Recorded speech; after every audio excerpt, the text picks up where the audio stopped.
معلشين لازم قبل الجرب شنو في شيء صح تعال لا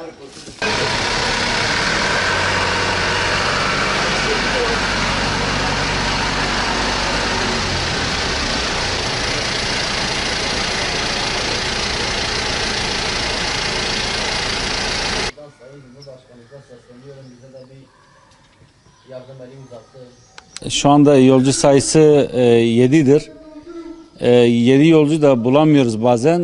Ondan sonra yahtı da çıkaramıyoruz. Patrona para veremiyoruz. Yevmiyemizi alamıyoruz. Yani şimdi nerede kalacağım bilmiyorum. Hani paraya göre mazot koyuyorum. Hani artık nereye kadar giderse depoman gitmek üzere, bitmek üzere. Yetkililerden bize yakıtta yardımcı olmaları istiyoruz. Bu olağanüstü bir durumdur. Ondan sonra zaten ülkemiz dar boğazdan geçiyor. Bu ölümcül hastalığıyla baş edelim. Gerekirse hiçbirimiz sokağa çıkmayalım. Şu anda biz çıkmak zorundayız. Ekmeğimizi bulamıyoruz.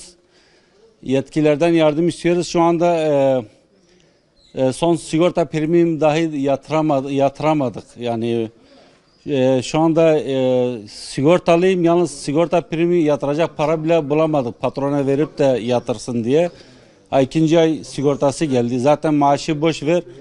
Patron da mağdur, biz de mağduruz, yolcularımız da mağdur oluyor. Araba sayısı azalttık. Yani en azından yakıttan tasarruf ama bu çözüm yani olmuyor. Şu an işlerimiz çok kötüye gidiyor zaten. Bu 15-16 gündür zararına çalışıyoruz. Mazot parası dahil yapamıyoruz. Zaten kapasite 14 kişiliktir, %50'ye düşmüş. 6 kişi bir dahil göremiyoruz zaten, yolcu kapasitesi yok bizde. Yolcu göremiyoruz yani, kimse yok. Zararına çalışıyoruz. 15 gündür mazot parasını dahil çıkartamıyoruz. 15 gündür zaten zararına çalışıyoruz. Artı sigorta paramızı dahil yatıramamışız. Eldivenlerimizi takıyoruz. İlaçlıyoruz zaten arabaları hepsini. Vallahi sabahtan beri çalışıyoruz ama zaten korona olduğundan beri hiç çalıştığımızdan beri yakıtımızı çıkaramıyoruz. Yolcu hiç yok. Zaten yolcu bindiremiyoruz araçlara. En fazla 14 kişilik araçlarımız 14 kişilik.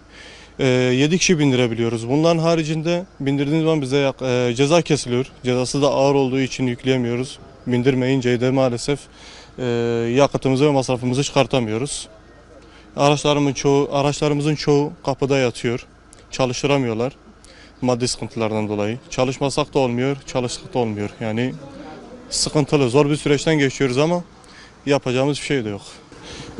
Maske takıyoruz, eldiven takıyoruz. Araçlarımızı sık sık dezenfekte ediyoruz.